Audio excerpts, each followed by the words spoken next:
Jučer smo odnosno sinoć na drugom danu mesa gledali predstavu Konferencija ptica. Mislim da je to magistarska završna predstava ili diplomska predstava ljubljanske studentice režije Nine Rajić-Kranjec. Predstava je bila izvedena u pozorištu u Sartru u 10 sati i moram da kažem da mi je bila zaista uzbudljiva tako neki val mlade energije u to vrijeme kasno da me razbudi, da me potpuno uvuče u to čime su se bavili i naravno Konferencija ptica kao tekst koji se bavi i suštinom života i ljubavi i religije i društva i svega i oni su nekako iz svoje te mladalačke perspektive i entuzijazma uspjeli da generacijske perspektive da me uvuku u to čime su se oni bavili, na koji način su oni to sve vidjeli. Da, ja mislim da je u stvari čuvena sufijska poema Koncert ptica, kako se kod nas uglavnom prevodi, ili konferencija, kako je ovdje. Mislim da je ovdje rađeno, da je za tekst uzeta adaptacija, u stvari dramatizacija, koju su radili Peter Brook i Jean-Claude Carrère. To nisam znala. I stvarno je zanimljivo, mislim, jako ambiciozan poduhvat uopšte tako nešto postaviti za puno zrelije reditelje.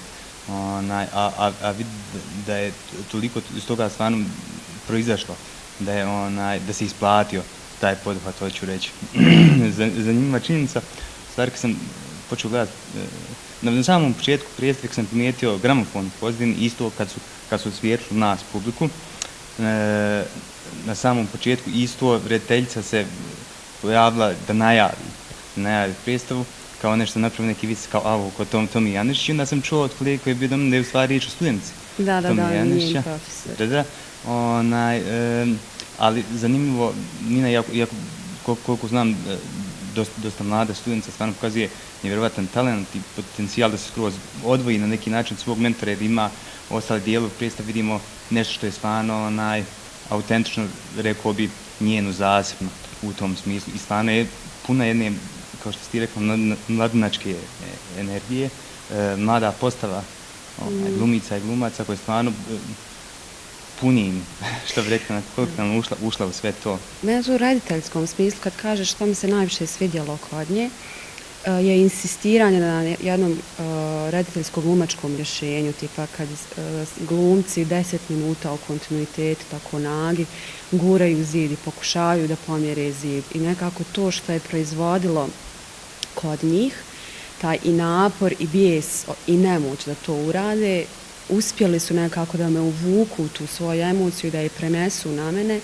i da nekako ja imam potrebu da ustanem i da im pomognem da to guram. I tako svako rješenje koje je uvela, odnosno svaku akciju koja je nastala iz glumačko-rediteljskog kreiranja, dovodili su do kraja i sve nekako ništa nije, svidjelo mi se što ništa nije, sve izgleda tako ležerno kao neka proba, one malo glume, malo ne glume, malo neko glumačko prisustvo koje je bilo po meni na nekom zavidnom nivou.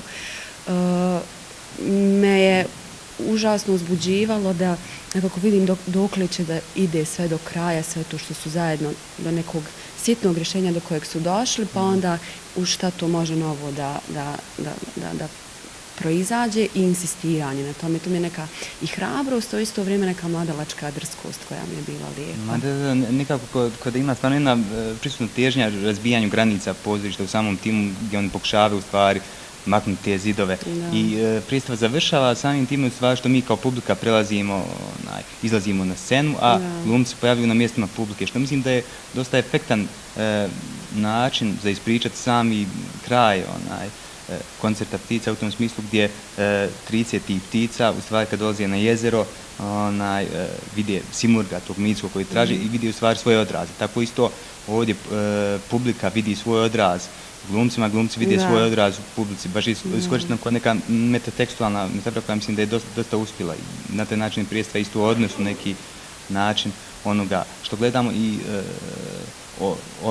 odnosu performera prema nama koji gledamo. I super je bio isto taj pripovjedački princip, stvari od nama priče u sve to idemo. I mi smo svo vrijeme tu sa njima, obraćaju s nama od početka i da su uspjeli uz to stvarno održati neku napetost, zahvaljujući dobroj dramaturgiji do samog kraja predstave koja je više od 2 sata trajala.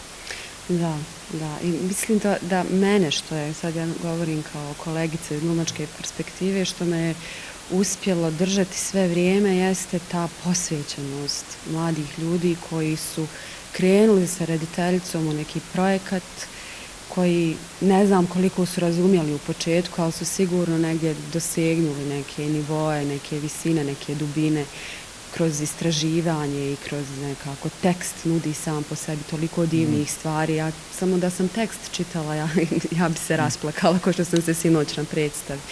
Tako da me je to u stvari ta energija i to što kažeš, ta zamjena, odnosno dekonstrukcija pozorišta na neki način, gdje se publika pojavi na sceni i to u stvari izjednačavanje publike i aktera kao svi smo mi jednaki, svi smo mi nekako obični ljudi, svi imamo iste probleme i u potrazi za ljubavlju i u poimanju religije i u tom nečem mitskom, odnosno suštinom života koji stalno istražujemo. Ne, to je zanimljivo stvari, iako na samom početku kao imao sam neke probleme s predstavom, naravno tu neki orientalistički element ima moment pretencioznosti, ali nekako s onim arapskim filmima, sve kraj Tanana sa Šadranca isto zapiva u jednom momentu, ali nekako to fino dekonstruirano u drugom dijelu predstave, kada oni stvari, ta odlična scena kad sklapaju te čilme i dolaze sa usivačem da pokupije sve to perje, taj ludistički koncept, princip stvari, baš mislim, dobro funkcionisao. A meni ne, meni je primjer taj što kažeš orientalistički moment, sad to kažem da mi se sviđa jako što sviđa. Da mi je dobro što su oni iz te svoje stvarno generacijske mlade, oni su svi ljudi od 22-4 godine, iz svog poimanja istoka i svega radili to i zbog toga mi se gubila svaka vrsta pretencioznosti, nego su oni, kako oni to doživljavaju, pa i interpretaciju Sevdalinke kako doživljavaju, gdje stvarno glumac tako divno i emotivno to uz sve svoje glasovne sposobnosti otpjevao iskreno, da je mene zaista oduševilo i nekako me bilo, uživala sam u tome. Zbog toga ne vidim neke nivoje pretencioznosti u predstavi. Mislim da su oni svi nekako iskreno došli tu sa svim svojim problemima, sa svojim manama, da nisu pokušali da nam zamaskiraju neko svoje scensko prisustvo. Slažem u smislu, stvarno ima jedno iskreno zalaganje, iskrena namjera u samoj predstavi. Mislim da je to razlog u stvari njenog uspjeha i kod publike večeras, ono što smo gledali, čini mi se da je bila dobra reakcija. Da, mislim da je bila divna reakcija, pogotovo što se dosta, kako se predstava završala sa pićem, tako da smo se zajedno baš dosta dugo trajao taj razgovor nakon predstave uz Morana na Famanim minus Simona.